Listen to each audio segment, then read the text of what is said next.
মানুষের সবথেকে বড় পুঁজি কি, তার সবথেকে বড় শক্তি কি? আমি যখন এই প্রশ্নটা করি তখন কিছু মানুষ বলেন মানুষের বল, তার ধন, তার জ্ঞান, তার বন্ধু, এরাই মানুষের শক্তি। তারপর আমি জিজ্ঞেস করি মানুষের সবথেকে বড় দুর্বলতা কি?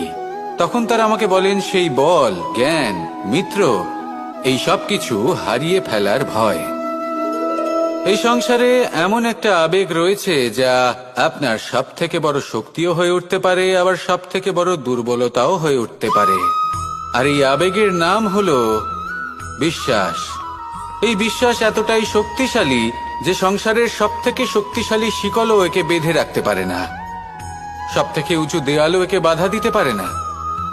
এই শক্তিশালী বিশ্বাস আপনার কাছে কখন ঘাতক প্রমাণিত হতে পারে?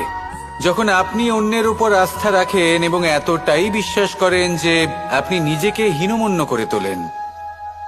আপনার জীবন শুধুই অন্যের উপর ভরসা করে নির্ভরশীল হয়ে পড়ে।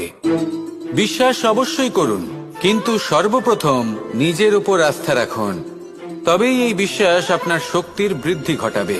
তখন এই বিশ্বাস আপনাকে বল, সম্পত্তি, জ্ঞান, বন্ধু সব কিছুই অর্জন করতে সাহায্য করবে। দেখুন, যখন কোনো ব্যক্তি পড়ে যান তখন আপনি সেই ব্যক্তিকে তখনই তুলতে পারবেন